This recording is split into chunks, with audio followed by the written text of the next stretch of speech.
எல்லா தமிழ் மக்களுக்கும் என்னுடைய வணக்கம். இன்றைக்கி நம்ம செய்ய போகிறது ஒரு பிரேக்ஃபாஸ்ட் காம்போ தான். இது டின்னராகவும் சாப்பிட்டுக்கலாம். தட்டில் குட்டி தோசை. இதோட காம்பினேஷன் கார்லிக் சட்னி. இது சாதாரணமான தோசை தான், ஆனால் அது ப்ரிப்ரேஷனில் கொஞ்சம் சேஞ்ச் இருக்கும். மலையாளத்தில் ஒரு மூவி இருக்குது, சால்ட் அண்ட் பெப்பர் அப்படின்னு சொல்லிட்டு. அந்த மூவி முகாந்திரமாக தான் இந்த தோசை இந்த அளவுக்கு ஃபேமஸ் ஆயிடுச்சு. பெட்டிக்கடை தோசை தான், எப்படி செய்யலான்னு பார்த்துட்டு வரலாம். அதுக்காக 2 கப் அளவுக்கு பச்சை அரிசி நான் இங்கே எடுத்துருக்கு. இது இட்லி அரிசி கிடையாது, சாதாரணமான பச்சை அரிசி. ரேஷன் அரிசியும் நீங்கள் எடுத்துக்கலாம். கூடவே 3/4 டேபிள் ஸ்பூன் அளவுக்கு வெந்தயம் ஆட் பண்ணியிருக்கு. கூடவே 1/2 கப் அளவுக்கு உளுந்தம்பருப்பு நான் இங்கே எடுத்துருக்கு.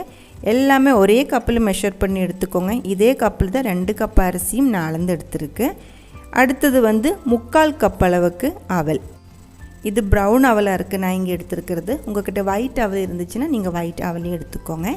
இது எல்லாமே கழுகி இப்போ நம்ம இது ஊற வைக்கிறேன்.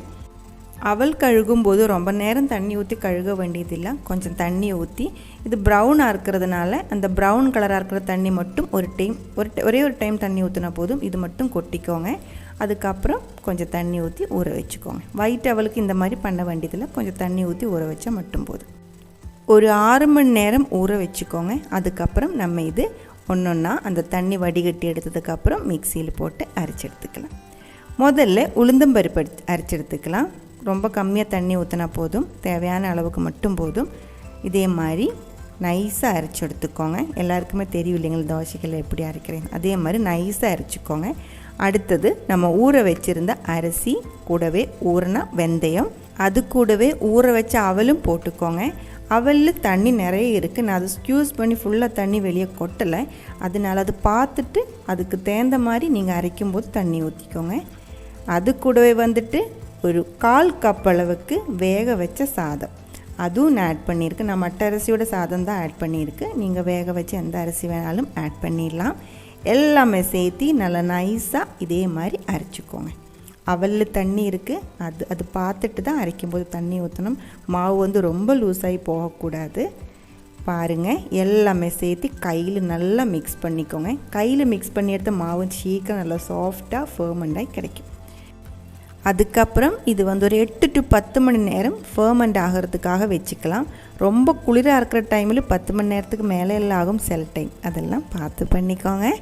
இப்போ பாருங்கள், 8 மணி நேரத்துக்கு அப்புறம் மாவு நல்லா சாஃப்டாக வந்திருக்கு. ரொம்ப பொங்கி எதுவும் மேலே வரல, இருந்தாலும் மாவு நல்லா சாஃப்டாக பஞ்சு மாதிரி தான் இருக்குது. இப்போ இது தேவையான அளவுக்கு உப்பும் போட்டு நல்லா மிக்ஸ் பண்ணி எடுத்துக்கோங்க. இதோட கன்சிஸ்டன்சி பார்த்துக்கோங்க. இட்லி மாவு மாதிரி இந்த மாவு திக்காக இருக்கக்கூடாது, அதே மாதிரி ரொம்ப லூஸாகவும் இருக்கக்கூடாது. இதே மாதிரி தான் இருக்கணும்.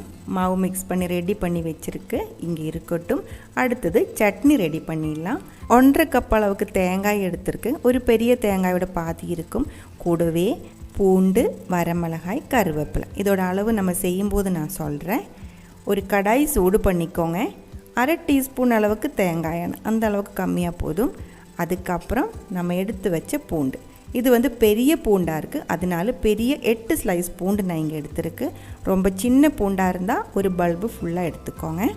இது ரொம்ப ஃப்ரை ஆகக்கூடாது, அந்த எண்ணெயில் லோ ஃப்ளேமில் வதக்கிக்கோங்க. மேலே லைட்டாக ஒரு எல்லோயிஷ் கலர் வரும்போது நம்ம எடுத்து வச்ச வரமிளகாய், ஒரு 4 காரமாக இருக்கிற வரமிளகாய் நான் ஆட் பண்ணியிருக்கு.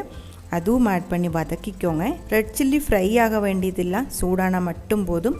அதுக்கப்புறம் கருவேப்பிலையும் ஆட் பண்ணி ஸ்டவ் ஆஃப் பண்ணிக்கோங்க. கருவேப்பிலையும் ஃப்ரை ஆகி போகக்கூடாது. எல்லாமே தேங்காயில் மிக்ஸ் பண்ணிக்கோங்க. தேங்காய் சூடு பண்ண வேண்டியதில்லை, எதுவுமே வேண்டாம், தேங்காய் பச்சையாக தான் இருக்கணும். தேவையான அளவுக்கு உப்பும் போட்டு நம்ம இது மிக்சியில் அரைச்சி எடுத்துக்கலாம். நான் அரைக்கும்போது லைட்டாக சூடாக இருக்கிற கொஞ்சம் தண்ணி ஊற்றி தான் அரைக்கிறேன். உங்களுக்கு தண்ணி வேண்டாம், சட்னி ரொம்ப ட்ரையாக வேணும் அப்படின்னா தண்ணி ஊற்றாமையும் கூடி அரைச்சி எடுத்துக்கலாம். கார்லிக் சட்னி ரெடியாக இருக்குது.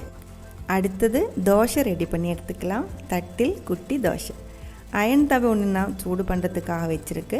கொஞ்சம் தேங்காய் எண்ணெய் தான் ஸ்ப்ரெட் பண்ணி விட்டுருக்கு. தேங்காய் எண்ணெய் தான் டேஸ்ட்டாக இருக்கும்னு நினைக்கிறேன். தேங்காய் சட்னி தண்ணி இருக்குது, அதனால் நல்லா சூடானதுக்கப்புறம் இதே மாதிரி ஒரு கரண்டி மாவு ஊற்றிக்கோங்க. மாவு ஊற்றும் போது ஸ்ப்ரெட் பண்ணி விடக்கூடாது, குட்டி தோசை தான், அதனால் தோசை குட்டியாக தான் நம்ம செய்வாங்க. தீ கம்மி பண்ணி வச்சுக்கோங்க, இல்லை மீடியம் ஃப்ளேமில் கூட வச்சுக்கலாம். ஆனால் பக்கத்துலேயே நின்றுக்கோங்க. இதே மாதிரி தோசை வேகக்கூடாது, மேலே வந்து பச்சையாக இருக்கிற மாவு இருக்கும். அப்போ உடனே வந்துட்டு திருப்பி போட்டுக்கோங்க. அந்த சைடும் கரெக்டான அளவுக்கு வெந்ததுக்கப்புறம் எடுத்துக்கலாம். ரொம்ப நேரம் இதே மாதிரி 2 சைடும் வேகிறதுக்கு விட்டுச்சுன்னா தோசை வந்து ஹார்டாகி போயிடும். இது பார்க்குறதுக்கு 2 சைடும் ஆல்மோஸ்ட் ஒரே மாதிரி தான் இருக்கும். இன்னொரு தோசை பண்ணி பார்க்கலாம். தவை வந்துட்டு மீடியம் சூடில் தான் இருக்கணும். ஒரு கரண்டி மாவு ஊற்றிக்கோங்க, கொஞ்சம் பெரிய கரண்டி எடுத்துக்கோங்க. ஆனால் குட்டி தோசையாக இருக்கணும். ஸ்ப்ரெட் பண்ணி விடக்கூடாது. ஊற்றும் போது கரெக்டாக அந்த ரவுண்ட் ஷேப்பில் நிற்கும். அதனால தான் மாவு வந்து கட்டியாகி போகக்கூடாதுன்னு நான் அரைக்கும் போதே சொல்லியிருந்தேன். கரெக்டான அளவுக்கு பாருங்கள் வந்திருக்கு. மேலே பச்சையாக இருக்கும்போதே இது வந்து நம்ம திருப்பி போடணும். அப்போ வந்து 2 சைடும் ஒரே மாதிரி இருக்கும் பார்க்குறதுக்கு. ஆனால் இந்த தோசை வந்து ரொம்ப பஞ்சு மாதிரி ரொம்ப சாஃப்டாக இருக்கிற ஒரு தோசையுமா இருக்கும். இதுதான் தட்டில் குட்டி தோசை. ரொம்ப ஈஸியாக நம்ம செஞ்சு எடுத்துருக்கு. ரொம்ப ஹெல்த்தியாக இருக்கிற ஒரு பிரேக்ஃபாஸ்ட்டாக இருக்குது. டின்னருக்கும் நீங்கள் சாப்பிட்டுக்கலாம். இதே மாவிலே நீங்கள் நெய் ரோஸ்ட்டும் செய்யலாம். நெய் ரோஸ்ட்டு செய்யும்போது அந்த நெய்யோட ஸ்மெல், இது கார்லிக் சட்னி, அது வந்து சூப்பராக இருக்கிற ஒரு காம்பினேஷனாக இருக்கும். நெய் ரோஸ்ட்டும் இந்த கார்லிக் சட்னி.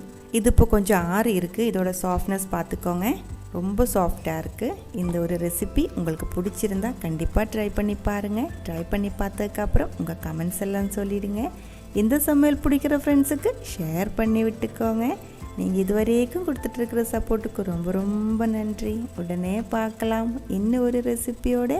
அது வரைக்கும் வணக்கம்.